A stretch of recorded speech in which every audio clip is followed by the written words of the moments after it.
Everyone, welcome to my two-part balance and fall prevention course. If you ever seen me in the clinic, you know that I'm a pretty optimistic guy, like to joke around, kid around a little bit, get a laugh. However, when it comes to balance and fall prevention, I get very serious.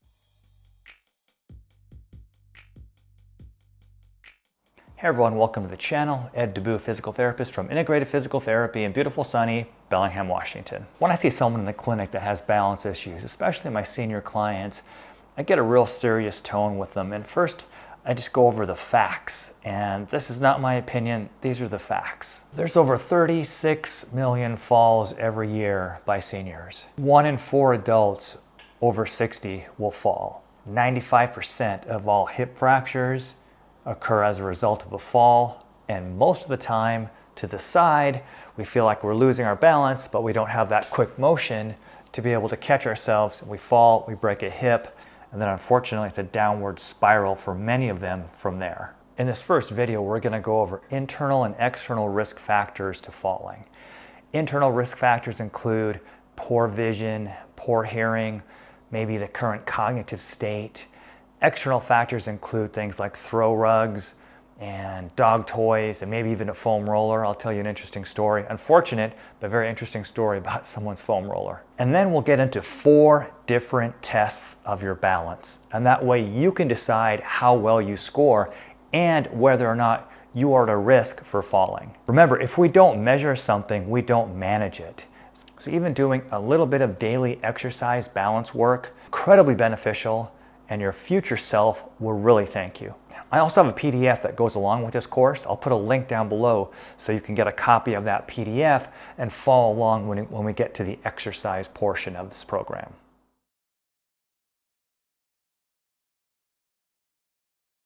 And early on in my career, I used to work as a home health therapist, so I'd go into clients' homes and talk to them about things that they needed to change, or at least recommend things that they change that have been known to relate to falls.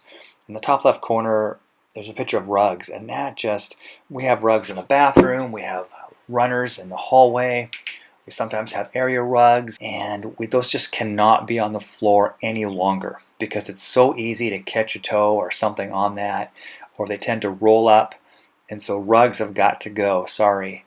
Dog toys, you have to be careful about that too. Imagine stepping on one of those spiky balls or something like that. You could easily lose your balance. Staircase, make sure ideally that you have a railing on either side of your staircase, especially if it's curved or circular like that. Then we have grab bars in the bathroom, and that is just a non-negotiable. You have to have those. I've had clients that kind of reach for towel bars, and towel bars are just going to come right out of the wall. So have somebody, or install them yourself, grab bars in the shower as well as you step out. Cords. Really make sure that you don't have any cords across the pathway or somewhere by your bed where you might actually catch part of your shoe or your toe and easily can fall. The foam roller I put on there because I have a client of mine that she was so proud because she was using her foam roller and she was getting better, and she used it right before she went to bed, and she left it at the foot of her bed, turned the light off and went to bed. Got up in the middle of the night to go to the bathroom, stepped on it, fell hard, and actually broke her arm.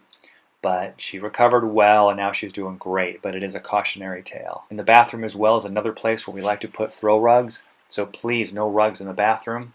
And then just overall clutter. It's amazing how much clutter we have on the floor, on our tables, in our rooms. Really try to declutter your house the best you can. Clothing. I had a client that his pants were just too loose, and every time he'd walk, his pants would come down and tuck underneath his heel and almost trip him. Then he'd stop, pull his pants up, almost fall down again, and continue walking. So really kind of make sure you have clothes that fit. Ladies, sandals. I know you love your sandals, but you cannot use open sandals. You want ideally something that is form-fitting and closed toes to protect yourself. And then lights at night. Make sure that you plan on that nighttime once or twice, or you have to get up and go to the bathroom and you're half asleep anyway. Make sure there's enough light so that you can see if there's anything on the floor, as well as you're entering and exiting your bathroom. Now let's talk about internal fall risk factors. Poor vision and hearing. You really want to make sure If you have hearing aids, please wear them. If you need glasses, please wear them, because we want to try to improve our vision and hearing as much as we can, because obviously those senses start to decrease as we get older. A history of falls. If you have already fallen once, not only is there a physical trauma, but there's also a psychological trauma as well too, and then unfortunately you are more prone to fall again. What happens with clients that I've worked with, they become very fearful of falling, so oftentimes they become less active. And then their overall health starts to decrease as well too. So it's really something that needs to be addressed and talked to, and not so much pointing fault at anybody, but trying to find out maybe what the circumstance was so that it doesn't happen again. Medications. If you're taking more than 4 medications, that's another potential risk for falling, just because there's so many side effects from the different medications. So really be sure what you're taking. Make absolutely sure that you need it with your doctor, and also know what the side effects are so you might know when to take it or when not to take it. And your posture. As we start to get older and we start to get a little bit more kyphotic, especially to the upper spine, that throws our whole center of gravity forward. It reduces our spinal mobility as well as our cervical spine motion, and all of that becomes risk factors. Urinary issues. I've got clients that need to get up in the middle of the night, or they get up from a chair and they feel an urge, and so they're in a hurry to get to the bathroom, which is completely understandable, but maybe they trip on something. And so I know it's a delicate situation, but there are some things that you may have to do, wearing a pad at night or doing what you need to do to try to reduce the risk injury of rushing to the bathroom. Hip strength and lower extremity strength. Now these are areas in which we have direct control. Now it's well documented in the research that the weaker we are in our legs and hips, the more likely we are to fall.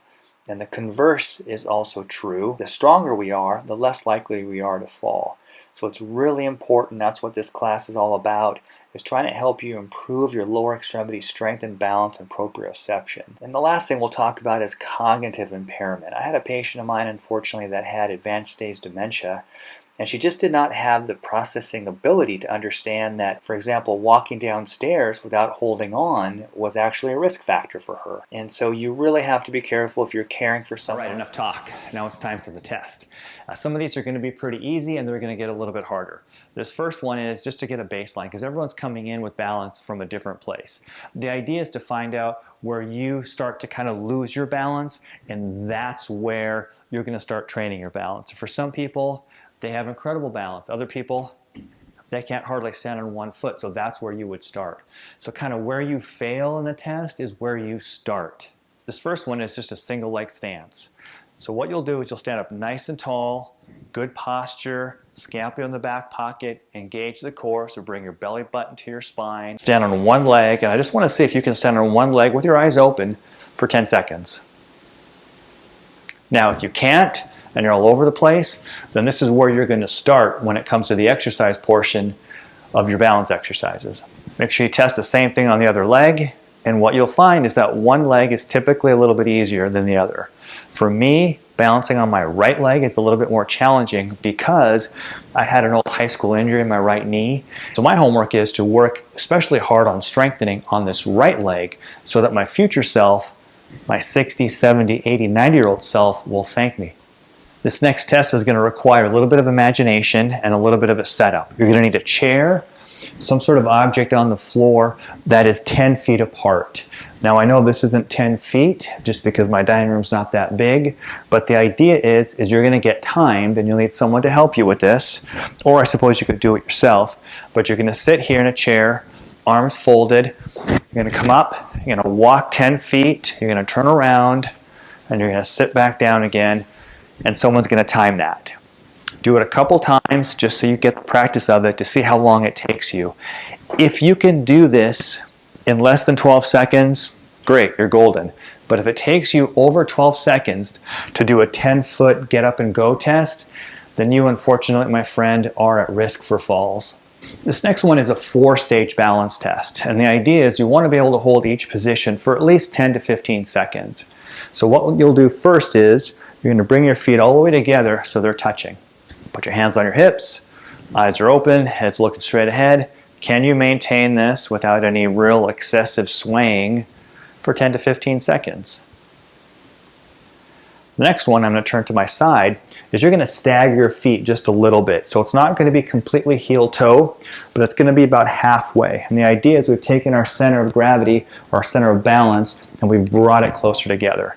Now same thing, eyes looking straight ahead, scapula in the back pocket, engage my core. Can I maintain this nice and steady for 15 seconds? And then make sure you switch and you have the other foot in front. And then take note, is one side a little bit easier than the other? Then you'll progress to the next stage, which is heel toe. Same thing, I'm looking straight ahead, scapula in the back pocket, engaging my core, trying to stay as still and as balanced as I can for about 10 to 15 seconds. And then make sure that you do both feet. Keep the weight equally distributed over the front and back foot. Can you maintain this? Now if your balance is a little bit shaky, obviously do this closer to a wall or have a chair here for something for you to hang on to. The last part of the 4-stage balance is what we did earlier. It was just a single leg balance. Now if that was pretty easy for you, what I want you to do is go ahead and close your eyes and see if you can maintain that same position with the least amount of swaying. So you can tell I need to work on this as well for about 10 to 15 seconds. Make sure you test the other leg as well too. Sit on the opposite leg, initially eyes open. If that's getting easier, go ahead and close your eyes and let's see if you can maintain this for about a 10 to 15 second time period. The final test should look familiar if you've done the Journey to Health.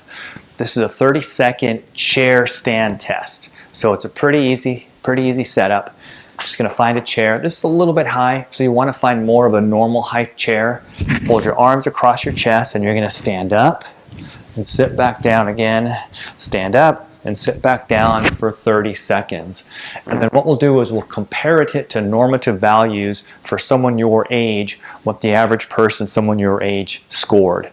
Now remember, the reason why this is important, this is not so much a balance exercise as it is determining your level of lower extremity, which means your hips and your legs, strength and endurance. And both of those are key factors for determining your fall risk. So you really want to try to get as strong as you can. This is one of those intrinsic or internal factors that we can control, especially as we all age. This is the scoring. And so the way this works is if you are, for example, between 65 and 69 and you were a female, and if you scored less than 11 in terms of how many reps you could do, then you are unfortunately at risk for falls. So this is the bottom end. Hopefully all of you will be much higher than this score, but if not, that's okay. Use it as a motivational tool to try to get stronger and improve that lower extremity strength. Well, how'd you do on the test? Now that you've done the 4 tests, you have an idea of how strong or maybe how much improvement your balance needs. In part 2, we're actually going to get into specific balance exercises that I'd like you to try and do, and strengthening exercises, because a lack of strength is a big predictor for a loss of balance. All right, if you have any questions, please leave them down below. I will put the link to the second video also down below or at the end of this video, whichever one's easier for you. All right, guys, thank you very much. We'll see you in part 2.